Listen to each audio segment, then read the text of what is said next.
We are here for another episode of Do This, Not That, and we have a really cool guest. I'm so excited about this one because we're going to get some information today that I've been waiting to hear about. So we have Kevin Vaudry here. Who's Kevin? Kevin is the Senior Director of Sales and Marketing for Campaigner. And if you're not familiar with Campaigner, they're not just an incredible email platform and data hygiene platform. They're phenomenal for all your marketing automation and SMS, all this stuff. They have 120,000 customers. That's a lot of zeros. That's amazing. And the thing that I asked Kevin to come on and talk to us about is a fewfold. Yeah, we're going to get into some email stuff. That's going to be amazing. But Kevin has the opportunity to travel around the country, around the world, going to a million different conferences and events. And I want to dig into with him, not just email marketing events, but what is the state of the union on events in general? And I'm excited to dig into that. But first, let me welcome Kevin here to the stage. So, Kevin, welcome to Do This, Not That. Thanks, Jay. I'm really excited to be here. I'm glad we could finally make this happen. 100%. Well, you're a busy dude. You're like, you need to like clone you. You're all over the Yeah, place. yeah, I'm a little bit of So, there and everywhere. Yeah, yes, you are. So, before we get into the topic of the day, tell everybody, how did Kevin become Kevin?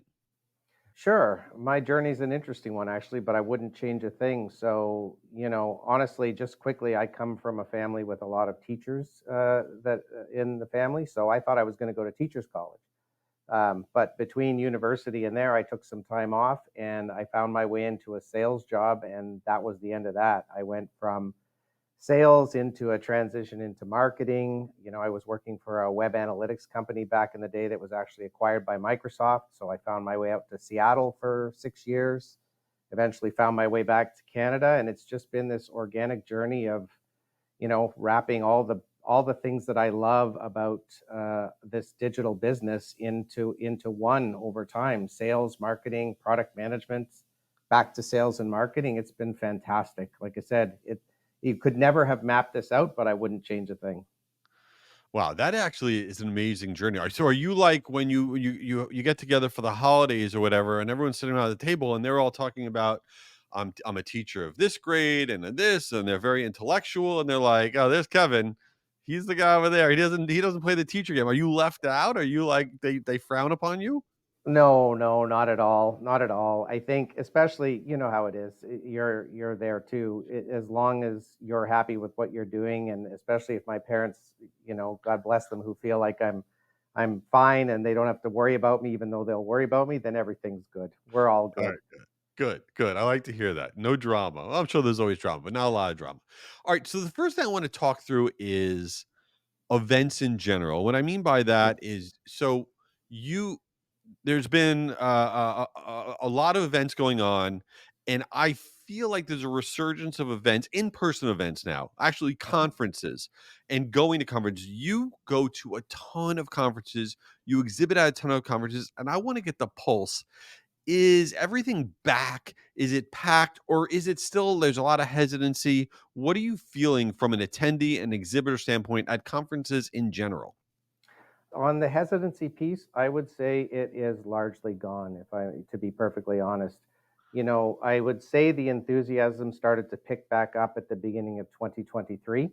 That's when I could really feel that people were happy and excited to be back, and could feel like, it was okay to be there and it was good to be out and socializing and be back in a community together. But as we went through 2023 and now coming into 24 and going back to the same conferences that I had been to at the start of 2023, I would say, without hesitancy, we're about as fully back as we could be at this point. The attendance has been good, the audience sizes are getting bigger. People seem, as enthusiastic as ever to be sharing their experiences and learnings in community again.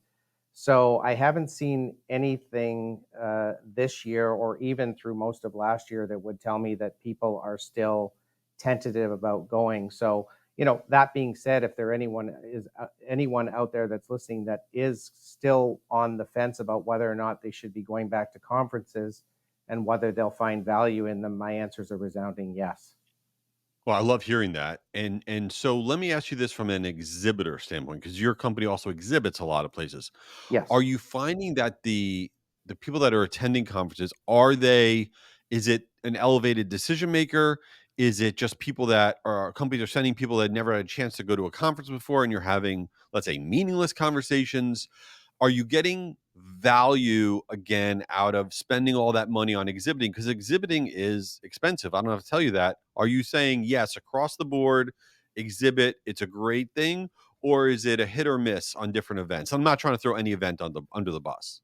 No, no, nor will I. I would say overall, it's a great thing for us. It's been valuable. It's been as valuable for business development as it has been for anything else. You know, there's always an aspect that I love about community and having conversations about email or digital marketing, but we wouldn't be putting the money into those, as you rightly said. They're not an inexpensive proposition if we weren't getting a return back out of them. So although yes, every once in a while you're going to hit a conference where the audience is more focused on the sessions and on the learnings than on wanting to see what tools might be available to them or to do business. um, Overall, I would say that more than 3/4 of the events we go to, we feel that we could go back because we got something out of them that justifies the investment. Wow, that's amazing. I think that if you rewind 2 or 3 years ago, obviously that wouldn't be the case, and certainly not during COVID. So for us to be all the way back, and for you as a major exhibitor to be getting value out of it's awesome. All right, so let's pivot this now to email a little bit, since you do have so much exposure to actual human beings that you're interacting with at trade shows and all of this, and they're coming up and they're talking to campaigner about stuff. What is the top of mind, the most common question or concern that you're getting from those email marketers that are out there? Yeah. So honestly, right now, the most common thing that people are coming up and wanting to talk about is, how to improve deliverability, or what are you seeing any changes to the way the inbox providers, the Gmails and Yahoos, are treating email, and what can I do to stay ahead of that? Because last year, I think it was October-ish, both Yahoo and Gmail announced that they were going to be much tighter on the way that they viewed email coming in to their end users. So, not only ourselves, but all of the other ESPs in the space did a lot of work to prepare our customers as much as possible for these changes. But nevertheless, now that things are in flight, the conversations are all about that. How can I stay ahead of things on the deliverability side so that I can continue to get the performance that I have been getting as Gmail and Yahoo evolve their requirements for senders? But do you feel sometimes that there's a management of expectations in your business? What I mean by that is people have concern about the Yahoo and Gmail changes, but in general, like Mhm. deliverability, some of our emails are going to the junk folder. And I mean, correct me if I'm wrong, no matter what you do, no matter who you are, you could have some emails going to the junk folder. I mean, that's part of, being in the email world. Do you spend a lot Absolutely. of time managing that expectation, or is it no, you should never go to the junk folder? No, no, you can't. If we could guarantee that, there would be no need for anyone to go anywhere else except us, right? So, Right, right. no, you have to manage an expectation, and you have to let people know that it's going to happen sometimes. You know, but if you do the things that you need to do as a good email sender, you can absolutely mitigate that from happening most of the time. But for anybody to say you're always going to land in the inbox, I mean, that's just not how it works. You know that as well as I do. So, So what is the red flags, right? What is okay, you need to be doing these few things or else you actually will have a problem. I mean, what is the low-hanging fruit everybody should make sure they're doing to make sure at a basic level they have basically good email deliverability? yeah, let's make it three things, nice and simple, right? It all Yeah. starts with the contacts in your list and the contacts you're gathering. So, email validation, making sure those email addresses are valid. So, whether you are cleaning an existing list, by using one of the fantastic email verification tools that are out there, or whether you're validating emails as you're gathering them, or a combination thereof, you need to make sure that your hard bounce count is as low as possible, because that is a sign, usually to the inbox providers and to your ESP, that if your hard bounces are high, that you may have purchased that list from somewhere and you don't have consent to send to those people. So that's number one. Obviously, consent is required, but making sure that the email addresses you have are valid and keeping your hard bounce rate down as low as possible is the first thing you need to do so that you can get your campaigns to where they're going. Number two, it comes down to content, honestly.